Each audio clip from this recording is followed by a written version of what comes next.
Fire signs, tignan po natin kung ano yung mensahe para sa iyo ngayong araw. Keep in mind po na ito ay general reading lamang, so hindi po lahat ay makaka-relate. So be open-minded. Sa mga hindi pa po nakasubscribe dito sa ating channel, please subscribe na po kayo. And pa-like na din po ng ating video. At sa mga nais naman po mag-avail ang ating private readings ng ating Evil Eye Amulet, ayan, makikita nyo po yung link sa description box. Tarot Intentions by Aliana Reyes. Happy birthday, Ari! So, ayan, I wish you all the best. Pwede nyo pong panoorin yung inyong birthday reading for 2024. Uploaded na po yan dito sa ating channel. So, we have number 24. So, pwedeng marami dito. Marami kayong nakakasundo ngayon. Napaka-peaceful ng life ng karamihan sa inyo.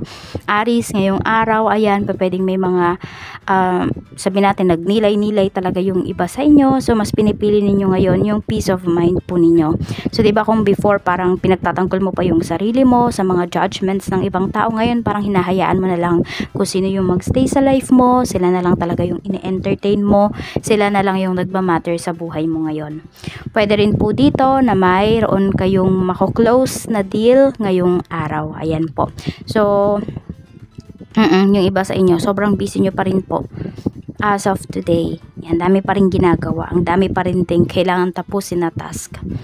So, tingnan natin kung ano pa yung mensahe. Kasi, alam nyo naman sa sarili ninyo, Aries, Leo, Sagittarius, na kapag hindi ninyo tinapos yung mga tasks na to, ay hindi talaga kayo matatahimik. Kaya, ayan, for your peace of mind, talagang tatapusin mo na ito.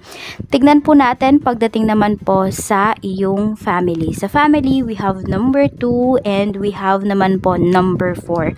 Okay, pagdating sa family kasi parang may pagtatakipan na nangyayari dito. Pwedeng may nakukonsente po na family members. Ayan.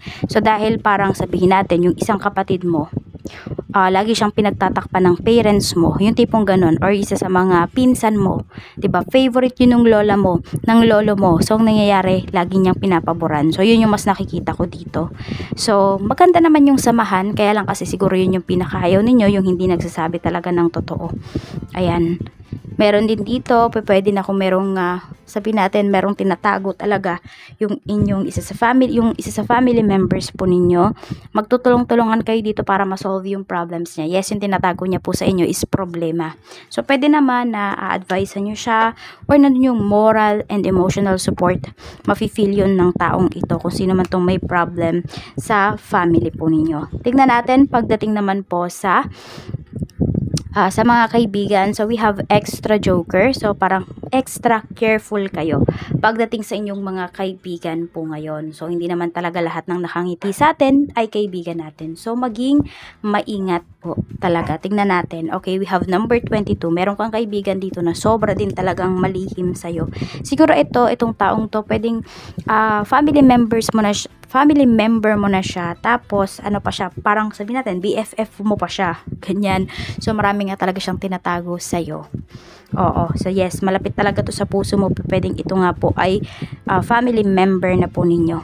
Kung itong kaibigan mo, pwedeng naging asawa ng kapatid mo o naging asawa ng pinsan mo. Ganun yung nakikita ko dito na energy. So, mag-iingat kasi pwedeng may inggit na nararamdaman sa'yo yung taong to. Parang kapatid-kapatid or BFF nga yung turing niya sa'yo, pero yun pala, may lihim pala siya na parang it's either sama ng loob sa'yo. Check natin pagdating sa love life. We have number 43. Ayan, mukhang may surprise sa'yo ang person mo ngayong araw na ito. We have number 49. Medyo, hindi ko masabing mag-ingat kayo, pero meron po ditong nagkakagusto sa inyo. Meron ditong isang tao na nag-i-stalk sa'yo. Fire signs. Ayan, yung taong to, sobrang interested niya talaga sa mga nangyayari sa buhay mo. Yun yung pinapakita dito. As in, parang lahat ng nangyayari sa life mo ay alam na alam niya. Tapos, parang sasaktuhan niya talaga na magkukross yung landas po ninyo. Talagang, parang kung umiiwas ka sa taong to, pwedeng, merong taong pumapasok sa isipan mo ngayon, may name. So, yun yung tao na yun. It's either iniiwasan ka niya, inaalam niya yung schedule mo para maiwasan ka, or pwede naman na inaalam niya yung schedule mo para mag-cross yung landas po ninyo. So, very curious, yung person na to is very onto you. Ayan. Check natin pagdating naman sa pera, we have number 3. So, itong pwedeng mako-close deal nyo is about property. So, kung iba naman po sa inyo, wala naman kayo, hindi naman kayo agent, hindi naman kayo nangungumisyon, hindi kayo broker, ganyan. So, pwede po na ito ay, pwede, meron kayong pinapagawa sa bahay, tapos malaki po yung magiging discount ninyo dito. Okay, so pwede rin na makakahanap kayo ng, para sabihin natin, good deal talaga. Or magandang kausap na tao, maayos kausap na tao. Ayan po, so parang ganito, sulit po yung maibabayad ninyo na service talaga doon sa tao. Sulit yung service ng tao na yun. Sulit yung bayad po ninyo. So, wala kayong panghihinayang dito in terms of your money ngayong araw. Check po natin pagdating, o kung dito ngayong araw, pwedeng 3 days from now. Ayan. So, check naman po natin pagdating sa career. Sa career, we have number 52. Okay, and we have number 46. So, tingnan mo, may pag-travel tayo dito na pinapakita. So, yung iba po sa inyo, fire signs, maaaring magta-travel kayo or mapapadala po kayo sa ibang lugar or sa ibang bansa. Pagdating dito sa inyong trabaho, or hindi ko alam kung may supervisor ba dito or ano ba tawag doon, yung parang nagvi-visit sila sa mga sites. Parang ganun, hindi ko alam kung ano tawag doon. Basta yun. Ayan po, pwedeng mapapadala kayo or magta-travel nga po yung iba sa inyo. Meron naman akong ditong nakikita, pwede na magta-travel yung mga boss mo, tapos isasama ka po nila. Tingnan natin kung ano pa yung mensahe. More on Egypt yung naririnig ko dito. I don't know why. Baka dun magta-travel yung boss mo, tapos kasama ka. Check natin. Ano pa po yung mensahe, spirit guide? Pagdating naman sa negosyo, we have extra joker. So, pwede po na may extra income na paparating para sa inyo dito. Fire signs ngayong araw. Yes, ang ganda po. So, parang kayo, yes, pwedeng nandun kasi na hindi mo na kayo tatanggap. Fire signs ng, kunwari, ng mga pa-orders, ng mga reservations. Pero, ayan, kahit di kayo tumatanggap, mukhang lalapit at lalapit talaga sila. So, yung mga clients po ninyo, yung kusang lalapit sa inyo dito, wag nyong tanggihan. Kasi, ayan po, fish symbolizes riches.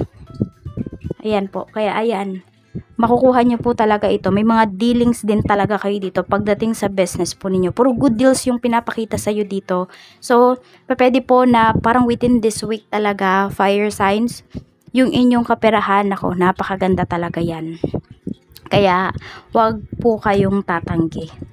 Basta suriin nyo lang kung mabuti, at pag nasuri ninyo wala man kayong nakita na kakaiba, i-go nyo na yan. Tignan naman po natin ano ba yung advice sa universe. We have number 20. So, parang sinasabi lang sa inyo dito, maging masaya po kayo sa mga blessings na mayroon kayo ngayon. Ayan po. 'Di ba? Kaya tayo nalulungkot minsan kasi ang tinitignan natin or ang hinahanap natin yung mga bagay na wala sa atin. Wag na po, sinasabi ni universe. Kung ano yung nasa harapan mo ngayon, kung ano yung mayroon ka ngayon, yun yung i-appreciate mo. Doon ka mag-focus. Para hindi nasasayang po yung energy po ninyo. So, ito po yung inyong mga lucky numbers. We have number 4, number 2, 22, 43, 49, and 46. Maraming salamat po sa walang sawang pagsuporta ninyo dito sa aking channel. Mag-iingat po kayo always. More blessings to come. Bye-bye!